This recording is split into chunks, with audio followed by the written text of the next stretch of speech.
Welcome to Runny Eggs Gaming. Today we'll be talking about the top 5 Sonic comic crossovers of all time. So stick around because we've got some awesome comic books to get through and a few extra that might surprise you at the end. Before we jump right into it, don't forget to like, comment, and subscribe. It helps out the channel so much. Alright, let's get started. Number 5. You've probably heard of Marvel vs. Capcom, but I don't think you've ever heard of a crazy crossover like this. Okay, we're starting out with one of the best of all time. This SEGA Capcom crossover in the Sonic Archie comics is epic. You might know Capcom for not just Mega Man, but Monster Hunter, Street Fighter, Beautiful Joe, Okami, so many awesome games. And of course you know Sega for Alex the Kid, Knights, Panzer Dragoon, Billy Hatcher, Golden Axe, Sonic the Hedgehog. Without spoiling too much, pretty much all these games cross over in this comic series. It's very well done and super fun to read. Keep in mind this is technically a sequel to another crossover we're talking about later called Worlds Collide. All you have to know is that if you love all the heroes and villains from these series, you're gonna have to read this 12-part issue. It's awesome. Alright, let's jump into number 4. You might be familiar with Sabrina the Teenage Witch. Whether you know her from the live action or the cartoon, you might not know she also had a comic book. Also published by Archie Comics at the time, Archie thought it was a great crossover with Sonic the Hedgehog. We'll be the judge of that. In issue 10 of Sonic Super Specials, we have the Chaos of Crossovers. This crossover obviously pits Sabrina Spellman and Salem her cat with Sonic, Sally, and the other freedom fighters to try and fight off an evil witch. Originally published in 1999, this one's getting hard to find. Number 3 is a character from another one of my favorite crossovers in Soul Calibur 2. You might be familiar with a comic book character named Spawn. 1 year earlier, in 1998, Sonic Super Special number 7 featured Spawn. Even though Spawn is heavily featured on the cover and advertisements for the story, he only appears in a few panels in the story and doesn't play a major role. But we do get some pretty cool Spawn artwork. If we look inside, we get a strange story about two characters from the FBI named Sculler and Mully, clearly a reference to X-Files. But come on, look at this 2-page spread. It's so peak. And okay, this might not be the most creative crossover, and we don't get much substance of the characters interacting with each other too much, but it's a cool one to see and a fun one to own in the collection. Next up, we've got the Blue Blur and the Blue Bomber. Number 2 is your favorite half-boy, half-robot, Mega Man himself.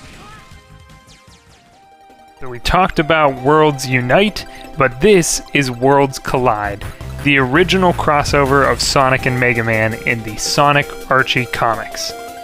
The first time around, we get to focus mostly on just Mega Man and Sonic main characters. Even though it's not quite as big of a crossover as Worlds Unite, it is really fun because we get to see a lot more personal interactions between the characters that really make this story exciting and interesting to read. This series also boasts 12 individual issues that tell the whole story, starting with Wily and Eggman teaming up to plot against Sonic and Mega Man. There are a ton of really cool variant covers for all of these issues, and I don't have all of them, but I couldn't help but try and buy at least 1 or 2 of each. Reading this back in 2013 blew my mind. It was so cool seeing 2 of my favorite blue video game heroes from classic era of gaming finally interacting together.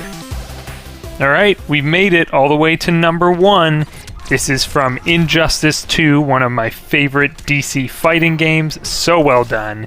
And that brings us to Sonic Cross DC. Being the first official crossover for Sonic IDW comics, this is so exciting to see.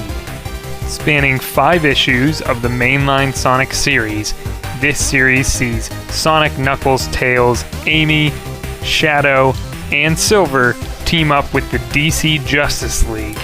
And maybe we'll finally get to answer the question, who's faster, Sonic the Hedgehog or the Flash? Each Sonic character has a sort of DC counterpart, and they get to have unique individual moments with them to connect and compare their life and their stories. I won't spoil how it ends, but it's definitely worth a read, and if you can't get the individual 5 issues, they'll be printing a paperback of all the issues combined. Thanks for sticking around to the end. Now for our honorable mentions as a bonus prize. That's right, Teenage Mutant Ninja Turtles. This is one of the earliest Sonic crossovers I could find in the comic books, showing up in issue 10. Originally published in 1994, Sonic and his friends find themselves in Robotropolis in the sewers and stumble upon a very familiar group of turtles. The turtles even seem to reference that they're aware they might be in the wrong comic book, but that's up for you to decide. Ironically, IDW publishes both Sonic the Hedgehog and Teenage Mutant Ninja Turtles now, so maybe one day we could get an official crossover. Alright, and for our last cameo/crossover, Sonic issue 19, The Night of 1,000 Hedgehogs. I'm not going to name all the cameos in this one panel, but feel free to pause the video and comment down below how many cameos you can spot. Well, that wraps up our top 5 Sonic comic crossovers of all time. Which one was your favorite? Is there certain crossovers you want to see in the future? Comment down below and let me know. There are some really unique crossovers that could happen, and I'm excited to see what IDW does going forward. Thank you again for joining me today. Don't forget to like, comment, and subscribe because it helps out the channel so much. This was Runny Eggs Gaming, and I'll see you on the other side of the sunny side.